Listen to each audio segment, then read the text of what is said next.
Like everything that I am today, the woman I am today is because of those two women.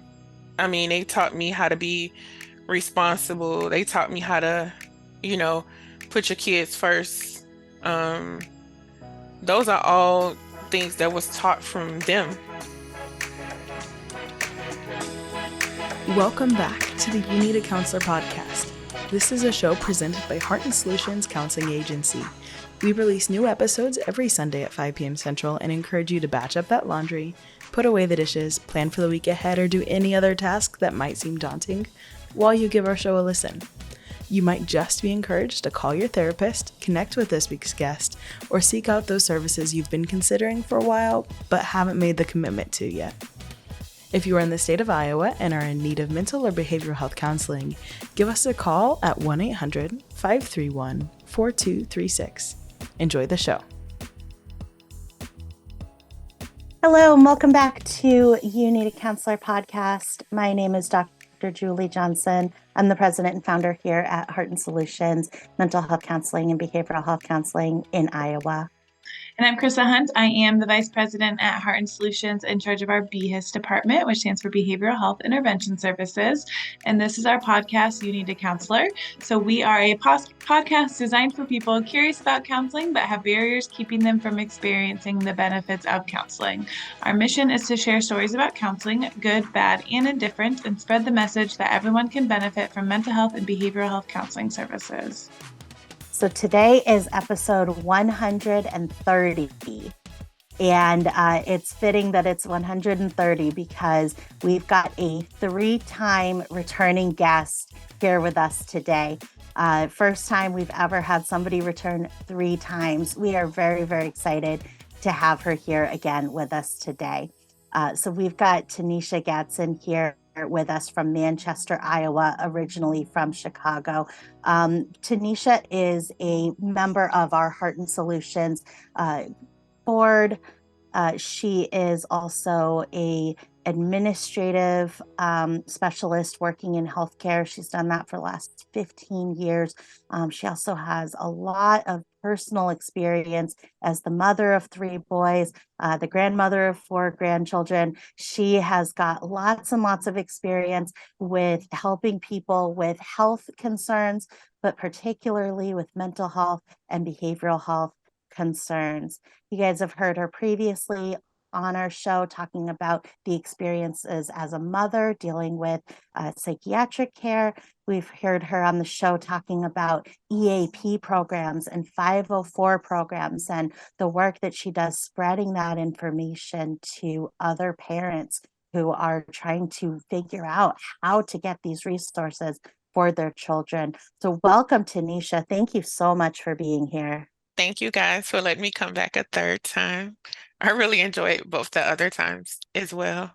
We love having you here. So give us an update on all the things that have been going on with you. You've got your blog, spicetoyourlife.blogspot.com.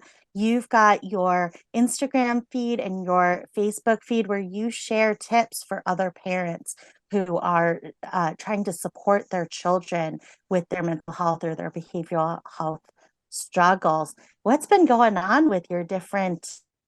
In the last couple of weeks, I had a couple of things going on. So health-wise, as you know, like my social media content is mainly centered around what I focus on is mental health and wellness. And that can be from a broad range of things that affects your mental health. So I'll just talk about a lot of things about life that, affects the mental health. And as of recent, June 2nd, my oldest son, grandmother passed away. And my oldest son just so happened to be in Black Hawk County Jail for driving while he's intoxicated. And so um it was really like hard for him to hear that being there because he had to stay for 80 days, which he's still in there now. And he supposed to get out like July 14th. But anyway, to like miss his grandmother's funeral and to um, not be able to say his last goodbyes like that really did something to him. And then just thinking about, like death in itself. And I'm like, death is just it's the final stage in the life cycle. And like, I just didn't realize like how much her passing away, like how that affected me a lot. I was hurting and grieving for the fact that she's not here, but also because, her and my son was really, really close, and just hearing the pain in his voice when I had to tell him, about the situation, and then him not be able to, like um attend his grandmother's funeral. And then on the flip side of that, it's like um I don't know if I mentioned before, but me and my biological mom haven't had we don't have a good history of like a mother-daughter type relationship. So even in this grieving process, I end up kind of like getting into it with her a little bit.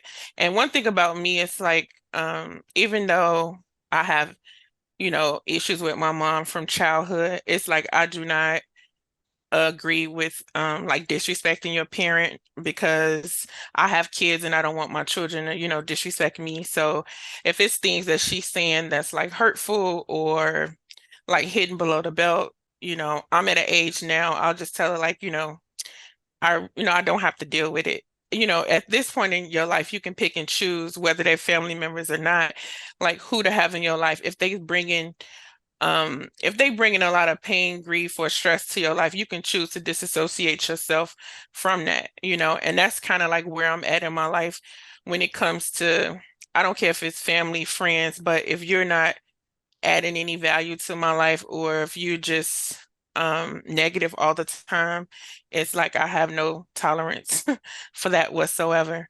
And it's just like in the whole like grief process, I was just thinking about, like all the times where his grandmother has always been there for me. She's the grandmother to one of my children, but she's always treated all my boys as if they were her own. I mean, she would babysit, she would feed them, she would like, oh, you need a break, bring them boys over here, let you get a break, just being very understanding. And I met her at the age of 16. So she's been in my life since I was 16 years old. So to like lose her, just it really kind of, I was kind of down and depressed a little bit. And this is one thing why I'm such an advocate for counseling, because during like all these chains of events happening, I had a therapy session coming up, which I so needed just because of all the life events that was going on. It's like sometimes you need um that's why I promote so hard for counseling and therapy, because sometimes you need somebody that's not attached to a situation you don't have any personal feelings with, because sometimes you can be stressing like how you feel while you grieving, and other people may feel like they could be jealous of your emotion and feelings. They could be um just causing a lot of unnecessary drama for no reason. It's just like it's not the time or the place for that. And then not only that, it's like I don't know if you guys know, but I have peripheral neuropathy and lymphedema in my lower extremities. So I was in the hospital for 8 days prior to this happening. So I was in the hospital from May 23rd till May 31st in Cedar Rapids, and just constantly dealing with, that's one thing that I have to deal with, because I get these flare-ups like 2 to 3 times a year where it affects my mobility. So it affects my mobility to the point sometimes where it gets so bad where I have to go from a wheelchair walker to a cane, like learning how to walk all over again. Because I get like this particular time, I had like 57 pounds of fluid on my lower extremities. And that's like a lot of fluid to carry around, And it's like, even though for me being a larger woman, I don't have any like high blood pressure, diabetes, or anything like that, but I do have this condition that I have to deal with my legs. And a lot of times people don't know that, or be kind of like insensitive, just don't really understand like what it takes to maintain a kind of healthy um balance of a lifestyle dealing with this particular situation. So sometimes dealing with my health stuff it can cause depression too. So that's why I advocate like crazy for counseling and therapy because it'd be so needed, especially at times when you trying to figure out how to navigate if you got like multiple things coming your way at the same time, like, trying to get back on the road to recovery, dealing with a death and grieving that situation.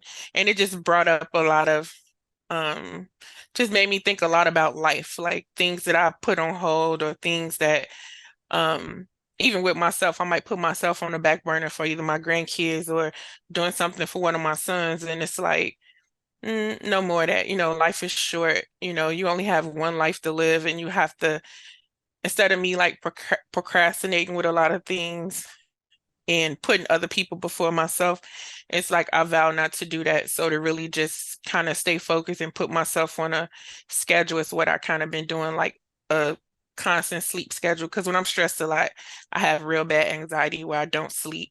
I can literally be up like all night long, work an 8-hour day, and then still be woke again, and that's not good because then your body starts to break down. So you're gonna feel it one way or another. So it's like if you don't get sleep, then your body gonna let you know, hey, something's wrong. You need to get some rest here. But that's why lately you haven't seen, I mean, lately I've started to post things, but I hadn't been posting for a while, just dealing with my own um mental health and wellness. And I'll be very transparent, like when I do videos and let people know, like, I'm human too. I'm dealing with something right now, like life happens and you just got to figure out, like what's the next steps and how to navigate through it in a way that will be beneficial to you. Because what works for me might not work for somebody else.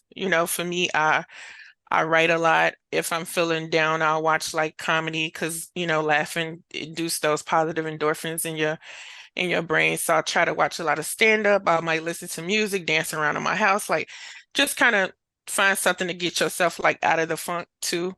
And especially being here alone, I live alone, so I always have to find ways to make myself um interact, or because sometimes when I'm down, I withdraw from things. So I don't answer the phone. I don't really be on social media like that. I just be like in my own thoughts, like, okay, I got to figure this situation out. What is the next step? How do I, navigate this? So that's kind of like where I'm at with it, for the most part, as Yeah. of right now.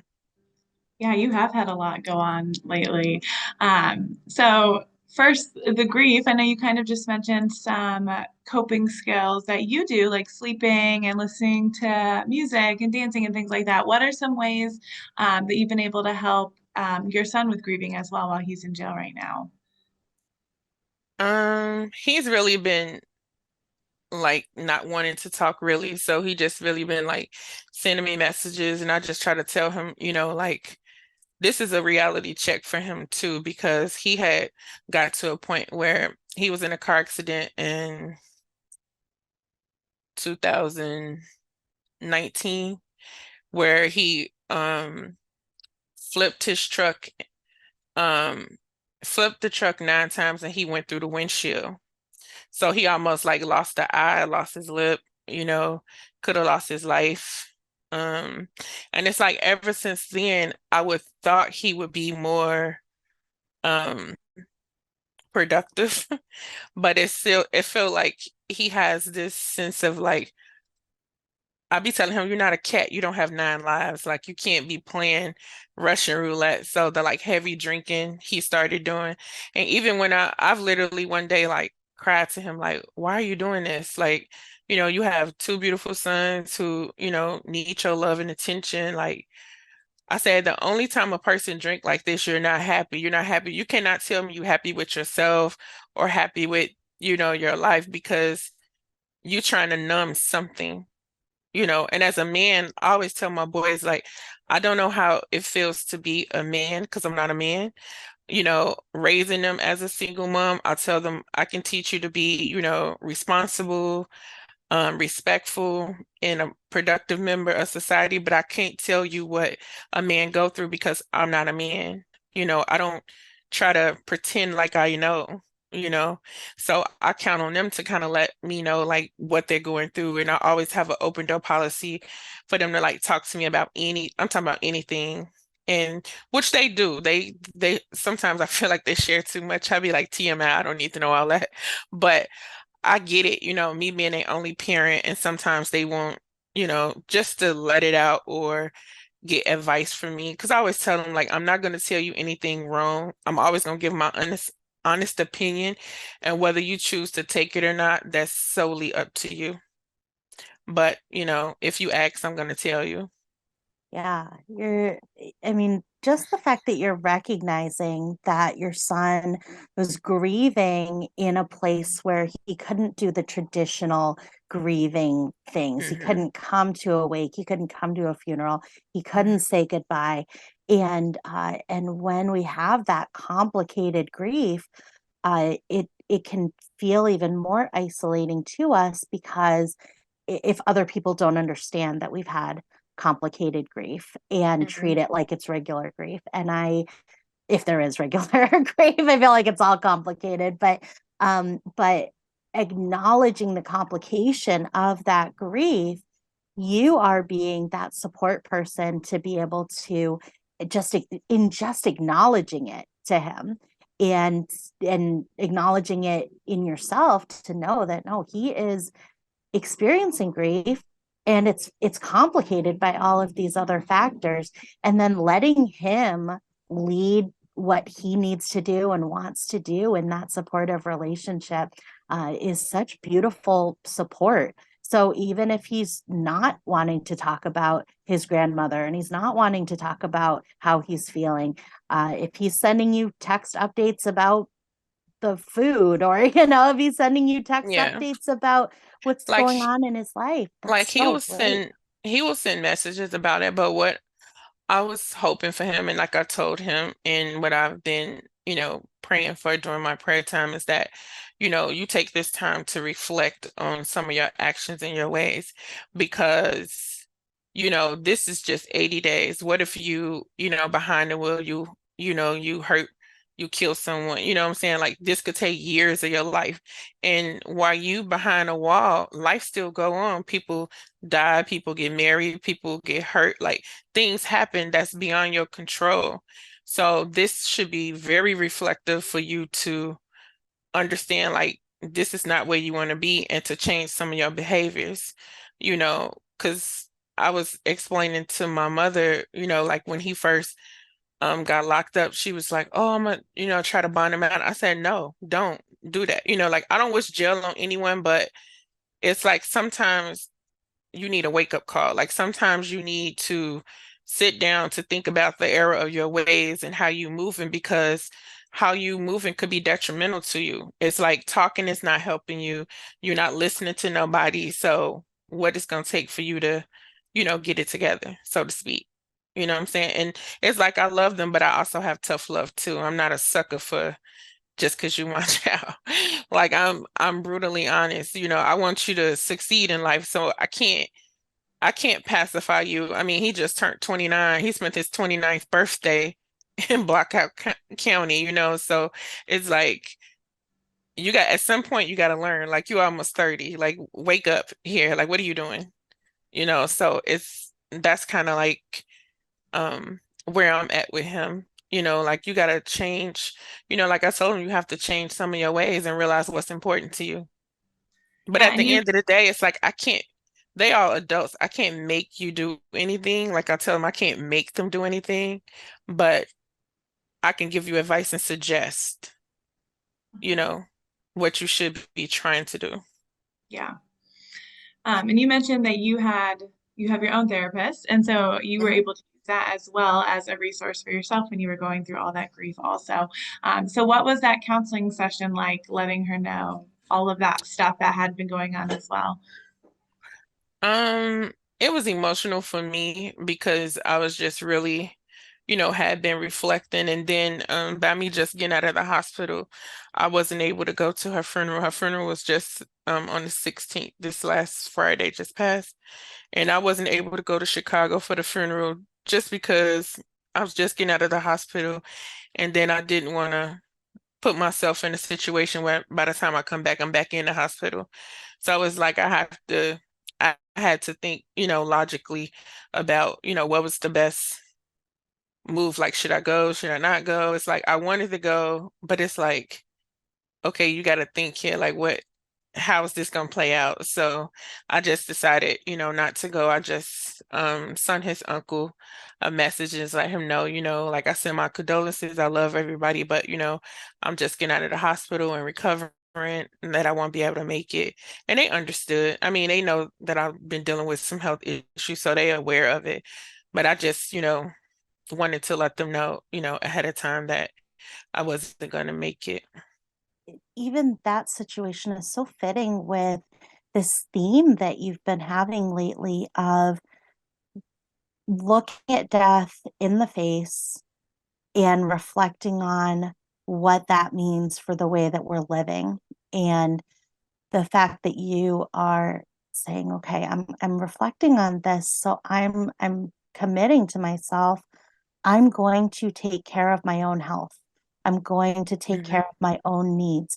I'm going to set boundaries on my life, whether that's my son, who I love unconditionally, but I also am going to set boundaries and not get him out of jail. Hmm. Whether it's a parent who, when we're around them, we just don't feel good about ourselves, or we don't feel good about life, or we don't have peace when we're around them. And we set Hmm. boundaries, and we can still love them from afar, but we can set those boundaries to protect ourselves. And the funeral situation as well. A funeral can, in our society, can be seen as a symbol of our relationship with that person, if we attend or not. But that's all that it is. It's a symbol of that relationship. It's not the relationship. And a lot of times it's so easy to get those two confused. Hmm. And what you've done is you've separated those out for yourself and said, no, I am going to prioritize my health, my recovery from this hospitalization, and I'm going to take care of myself because I only have this one life. I only have this one body. And not attending the funeral, setting that boundary of not attending the funeral, it doesn't have any reflection on your relationship with your son's grandmother. So I just think all these pieces are just coming together so nicely. And how beautiful that you already have that therapeutic relationship set up. And so you weren't trying to add to the mix of all of these things. Well, now I got to find a therapist and find one that Hmm. I like. You had that person, and that session was already scheduled and Hmm. right when you needed it. And then too, it's like during the process of me grieving, dealing with some of the toxicity with my mother, like um she almost made it seem like it's like when I explained to her that, my son's grandmother passed away, first thing she said was, um, I hope her soul going to heaven or hell or something. I'm like, wait, what? Like, who thinks of that? Like, I'm like, what type of response is that? Like, excuse me, what? And I got highly like offended by that. Like, I'm like, you just anything that happens, and it's not just me, but even with my siblings, it's like she'll pick the negative. You tell her anything, and she's gonna go to the negative about everything, And us as siblings, we always say like, "Oh, she's so negative." She never was encouraging. Us as kids, as adults, period. She's just never encouraging. She's always super negative. And so, even in this particular phone conversation we had, um, she was saying that, oh, even with my son, she was like, "Oh, I'm glad he's in jail. He don't need to be in Chicago." I'm like, he's 29 years old. He's a grown freaking man. Like, if he I'm pretty sure he know how to.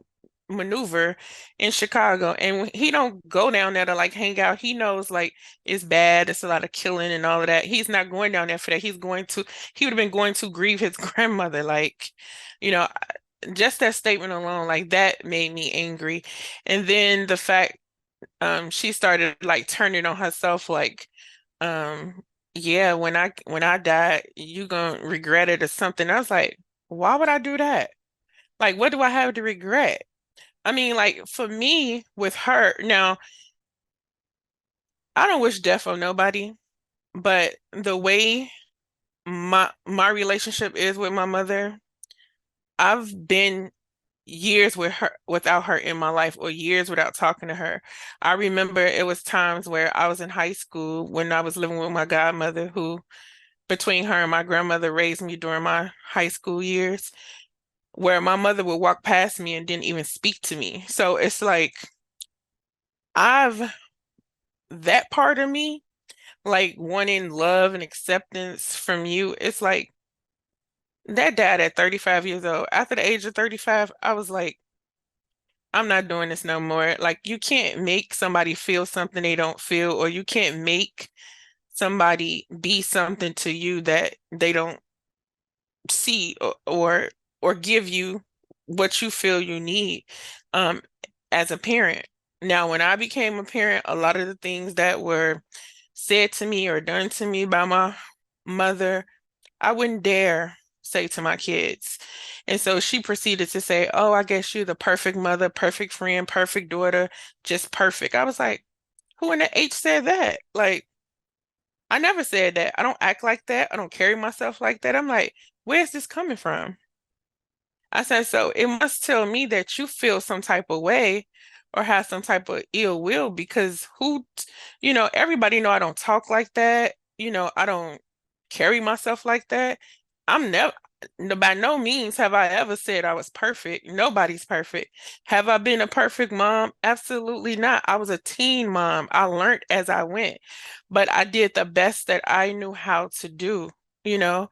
And I tell my kids that, like, I'm not perfect. I'm pretty sure I made mistakes along the way. The one thing my kids always say, like, Mom, you just work so much. But I had to explain to them when they got older is it was just me. And I had three boys, and two of y'all was playing sports, and that is expensive. So I had to make sure I kept a roof over our head, and you guys able to be in these different activities. Like I had to do what I had to do. I wasn't leaving you to go hang out, party, and club. I'm leaving to go to work to provide. It's a difference. But now that they're older, they get it, they understand it because now they have their own kids and their own lives. And now they'll come to me and say, Mom, Dad, we didn't like you was literally like you would get off work, come home at like 1 o'clock in the morning, you back up at 5 to go back to work. Like, and I literally did that. I remember one time when my oldest son had moved back home for a minute when he was 19, I was working at one hospital, but it's kind of like Unity Point where they have several hospitals throughout the state. So they needed some help, like in Oshkosh, Wisconsin. So I would finish my shift, my third shift. I would go home, shower to go to Oshkosh by 10 a.m.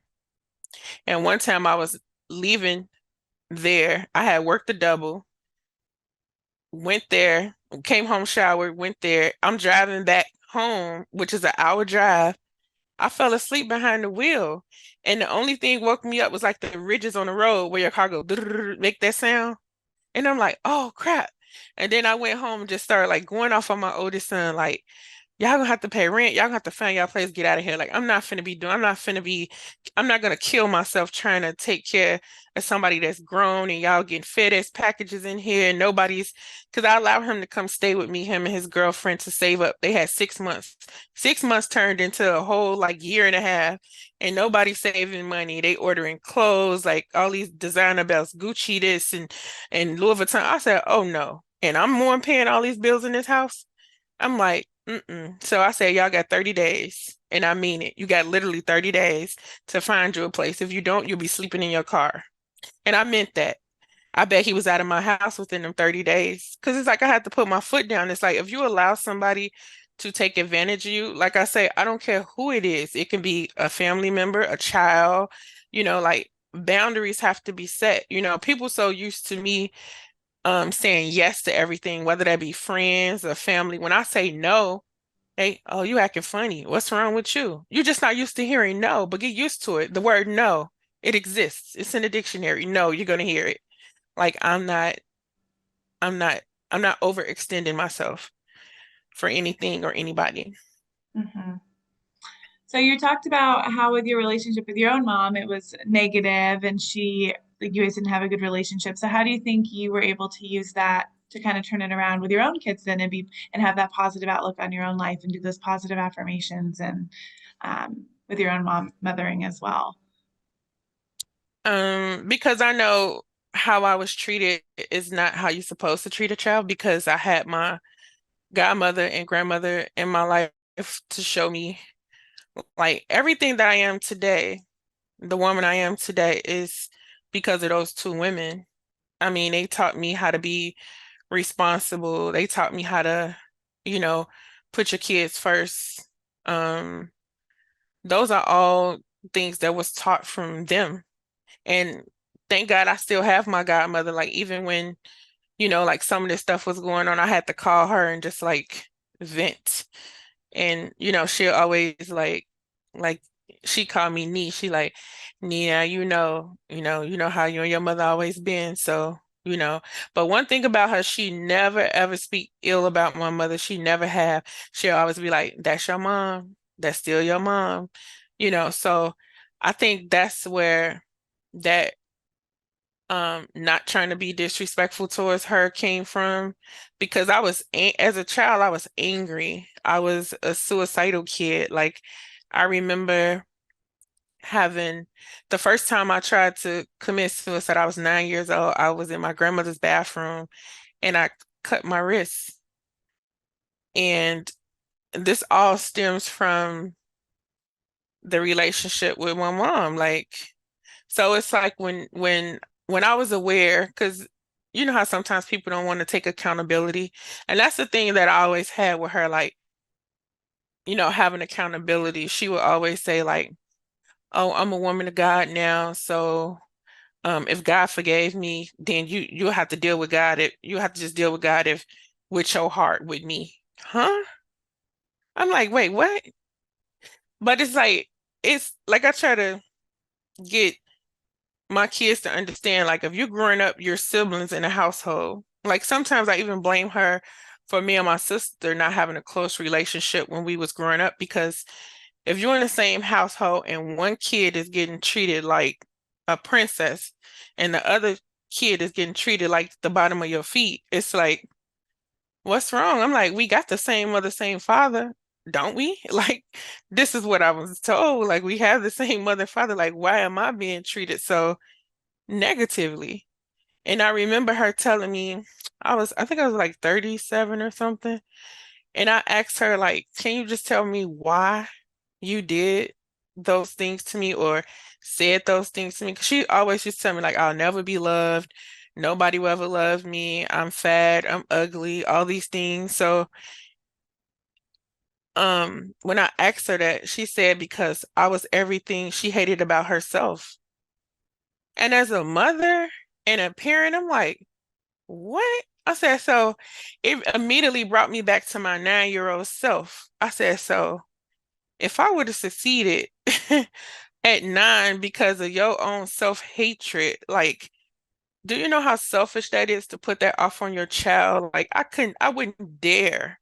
And growing up, raising kids as a single mom, I had my days where I felt like, oh, this is so overwhelming, this is that. But I never took it out on my kids. I never like mistreated them because of it. I never like lashed out at them because of it. You know what I'm saying? I will always internalize or journal or write or something or try to find somebody to talk to, whether it be my grandmother or my godmother. Majority of the time, I would call them, and talk to them before my grandmother passed away. And it's like just that alone, like I couldn't fathom doing that. Like I couldn't, I just don't to me, and then it's like when I think back on it and I'm a parent now, and I'd be like, that's bull crap because you have a choice.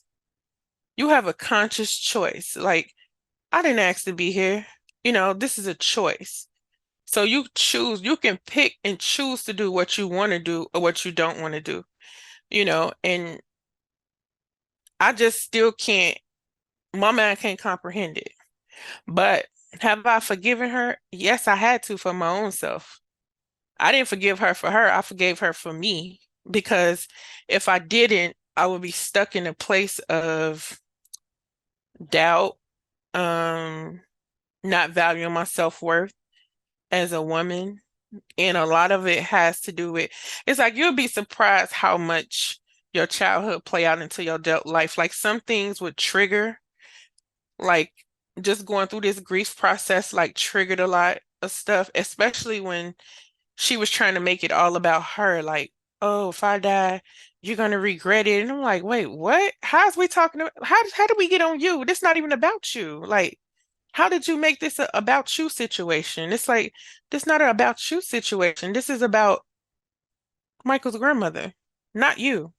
Like, so it's just, that's the last time I talked to her, and we ain't talked, and it won't be anytime soon, me talking to her, because I just can't deal, with that. And I let my siblings know, like, what the situation is. And I mean, they have their own relationship with her. I don't um have any issues with that. But when it comes to me, that's why I have no problem like living out of state or I could be in Timbuktu and wouldn't care because I mean, we don't gel like that. So sometimes even like if she called me and she'll say like, "Oh, I love you, Monisha, Pisha," something, it's like I'm a person, if your actions don't line up with your words, it don't mean nothing to me. It's like I can hear her say that, but it literally don't mean anything to me because it's like what comes out your mouth don't line up with your actions. So it's like I don't believe you because you showed me, I feel like how you feel.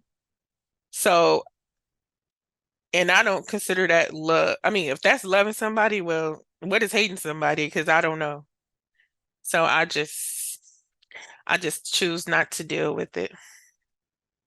And I just feel like as a grown adult, I have that option. I just choose to, not deal with it. Yeah, I mean, you made such really, really great and important statements here. You talked about it only takes one positive role model, one adult in our lives that gives us that positive regard, that gives us that acceptance of who we are and gives us that support. And it sounds like you had that in your godmother, you had that in your late grandmother. And that is so key to breaking these kinds of patterns within families. And you talked about the conscious choice, and it is a conscious choice because it sounds like your mother was suffering terribly, mentally, Hmm. emotionally, was suffering, Hmm. and in that suffering did behaviors that were very harmful to those around her. And when we're suffering, we are harmful. We're toxic when we're suffering. But Hmm. we get to make that conscious choice. And you could easily have had your children and said, well, this is how I was raised and I'm fine. Or you could have said, well, this is just how we do it in our family and carried on that cycle and that pattern.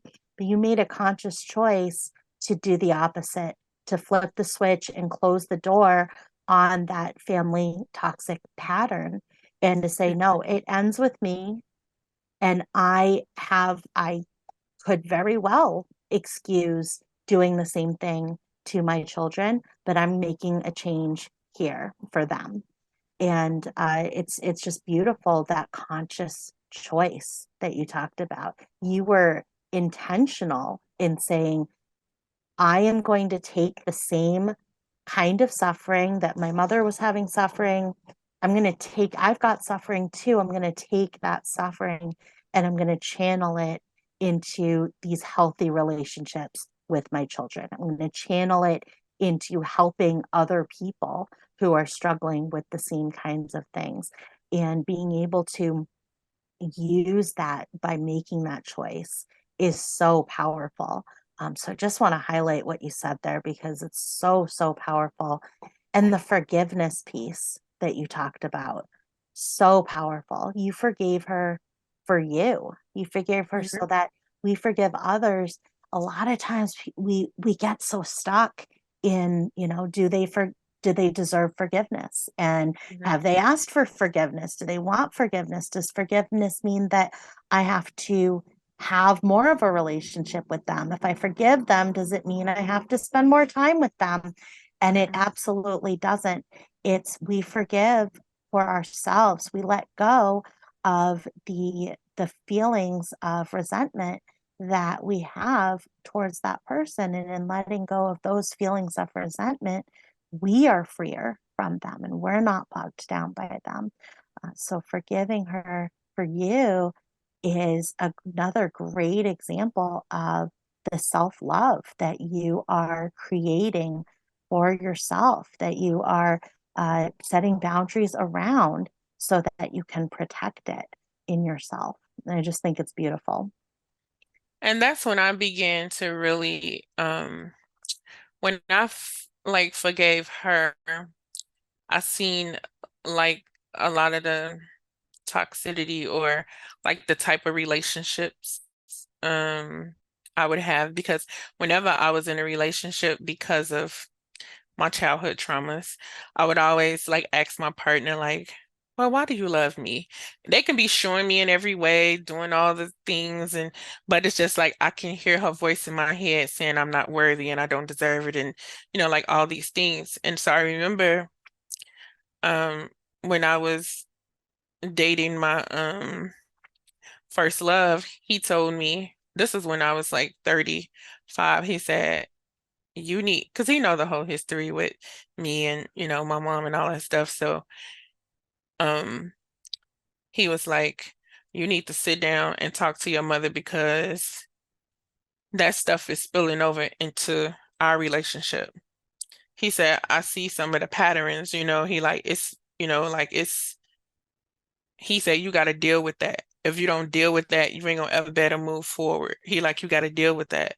And that's so true. But it's like every time I would ask or I would get shut down, like, well, God forgive me, it's on you. I like you better ask God about it. Like just like shut you down, no accountability.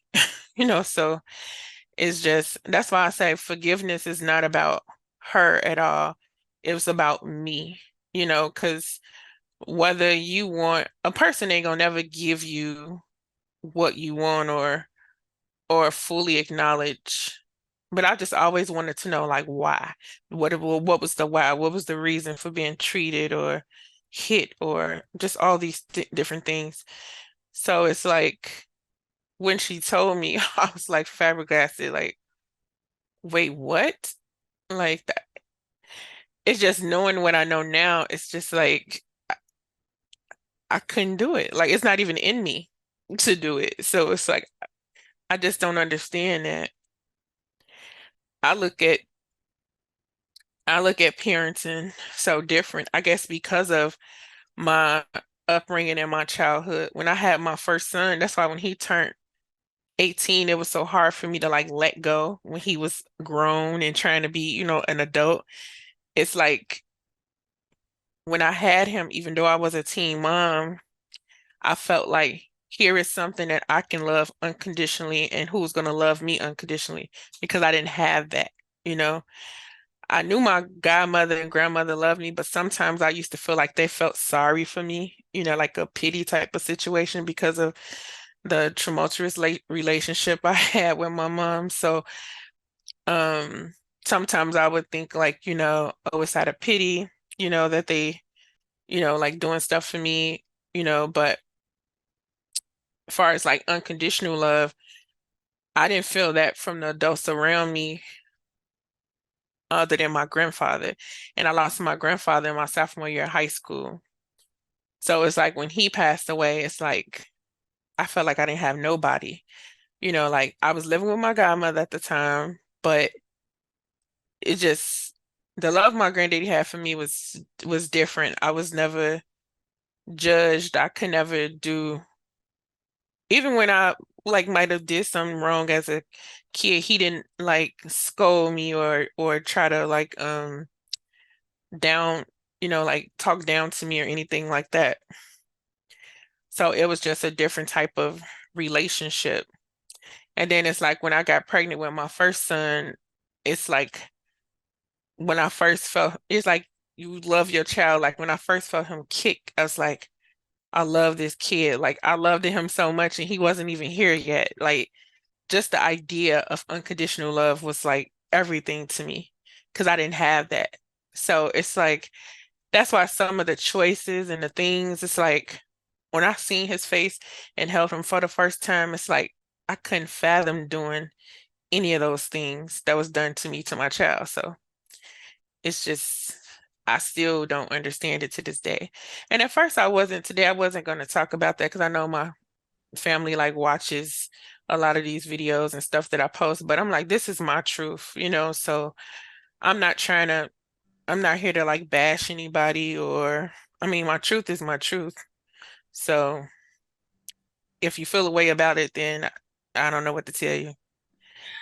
Yeah. I throw it back on them, pray and ask God, don't talk to me. But yeah, I just felt like, this is my truth and it is what it is. So Mhm. I'm not trying to bash anybody or hurt anybody's feelings, but I can't negate from what's my truth. Mhm. Absolutely. Yeah, well, and thank you so much for sharing all of that with us today as well. And if people are interested, you have a blog at spicetoyourlife.blogspot.com where you also share mental health resources and self-confidence and self-esteem and things like that as well. That seems to have helped you as well to have that more positive outlook on life. Mhm. Um, so if you could give a suggestion to somebody on the fence about starting counseling, what would that be? Just start, just try it. Um, I wouldn't be where I'm at today without it. So it's definitely a lifesaver. I mean, like I say, every week life ain't gonna be tragic. It might be weeks where life is good. I mean, that's a good thing, but you still always have that level-headed thinking person who's not attached to your situation where you can get some solid advice from and you could just bear whatever it is and not have to worry about what somebody think or somebody's opinion of what it is you have to say. So I'll just say just Absolutely. start. Yeah, I think your example is uh so truthful and so telling, about why it is so important that we have that third party that's not involved because you're grieving your son's grandmother, your son's grieving his grandmother, your mother who you would go to talk about it. She's got her own relationship with your son's grandmother and with you, and then other people in your family, they're all going to have they're going through their own experience when it comes to this loss. But your counselor isn't. Your counselor only knows that person through your lens. That counselor only knows that person through your experience and isn't going to have their own competing personal feelings and experience when it comes to supporting you. So wonderful, wonderful. Thank you so much again for sharing today. As always, these are always amazing, and I'm always so inspired by your stories and your shares. I'm Tanesha Gatson, and I definitely need a counselor. Awesome. Me too. Thank you so, so much for being here. And you can find Tanesha on Instagram at Spice to Your Life, SPICE, the number 2, YUR Life, LIFE, and the same on Facebook as well. She posts some really great tips on there too. So I'm Chrissa Hunt. And I'm Julie Johnson, and we need a counselor. So do you. Bye. Thank you for listening to the You Need a Counselor podcast. We are so grateful that you're here. Now, we want to hear from you. Text us or give us a call at 515-650-3231. You can also find and connect with You Need a Counselor on Facebook and Instagram. If you've enjoyed today's show, please take a moment to like, review, or leave a comment, as all of these things help others to find and benefit from the podcast as well. If you're in the state of Iowa and interested in mental health counseling or behavioral health intervention services, give us a call at 800-531-4236. And if you're a provider seeking play therapy CEUs, you can find us on patreon.com/youneedatraining. We'll see you for the next episode, Sunday at 5.